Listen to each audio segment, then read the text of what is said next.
కృష్ణా జిల్లా పెడన నియోజకవర్గం కృతివెన్ను మండలం సీతనపల్లి వద్ద జరిగిన రోడ్డు ప్రమాదంలో 6 మృతి చెందారు.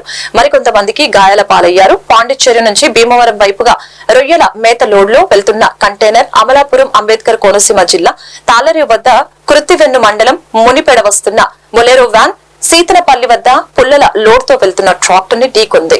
ఓవర్టేక్ చేసే ప్రయత్నంలో కంటైనర్ ను ఢీకొన్న బొలెరో ఈ ప్రమాదంలో అక్కడికక్కడే మృతి చెందిన 5, గాయపడిన మరో 6 మచిలీపట్నం ప్రభుత్వ ఆసుపత్రికి తరలిస్తూ ఉండగా మరొకరు మృతి చెందారు. తెల్లవారుజామున 4 గంటల సమయంలో జరిగిన రోడ్డు ప్రమాదం. జాతీయ రహదారిపై నిలిచిపోయిన ట్రాఫిక్ సహాయక చర్యలు చేపట్టిన పోలీసులు, స్థానికులు.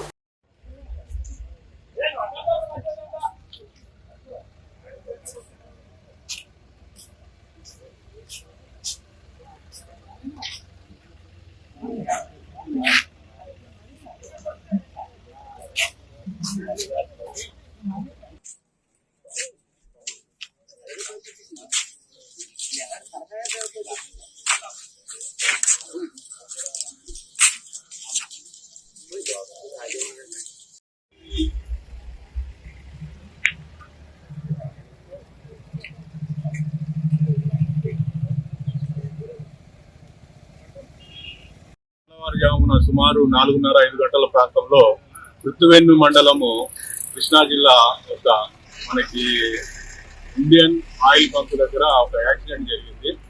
2 రోడ్స్ పెడన నుంచి లోసరి బ్రిడ్జి వైపు ఒక కంటైనర్ వెళ్తా ఉన్నది.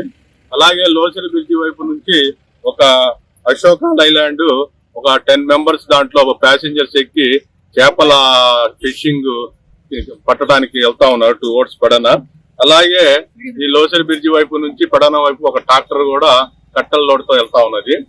ఈ అశోక లైలాండ్ లో ఉన్న డ్రైవరు ఏదన్నా ముందు ఉన్న ట్రాక్టర్ ని తప్పించబోయి దాన్ని కొట్టి ఇటు కంటైనర్ వెళ్తున్న దాన్ని హిట్ చేసినట్టు అనిపిస్తా ఉన్నది ప్రాథమికంగా. దాంట్లో స్పాట్ లో కంటైనర్ డ్రైవర్ చనిపోయాడు.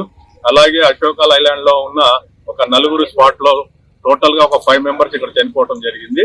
ఈ అశోక లైలాండ్ లో ఉన్న 4 గవర్నమెంట్ హాస్పిటల్ మచిలీపట్నం పంపిస్తే అక్కడ ట్రీట్మెంట్ పొందుతా ఇంకొక అతను చనిపోయాడు. టోటల్ గా ప్రస్తుతానికి ఒక 6 మంది చనిపోయి ఉన్నారు. ఇక్కడ మన పెడన సిఐ గారు, కృతివెన్ను ఎస్ఐ గారు అందరం మేము స్పాట్ లో తెలంగాణ విజిట్ చేశాము. ఇక్కడ గ్రామస్తులందరూ కూడా మాకు బాగా సహకారం చేశారు. అందరూ కూడా ఈ డెడ్ బాడీస్ పట్టడం గానీ, ఇరుక్కున్న పనులు తీయటం గానీ ప్రజలందరూ కూడా మాకు బాగా సహకారం చేశారు. కాబట్టి ఇన్వెస్టిగేషన్ చేస్తా ఉన్నాము. ఎలాగ జరిగిందనేది దర్యాప్తులో తెలుస్తాం.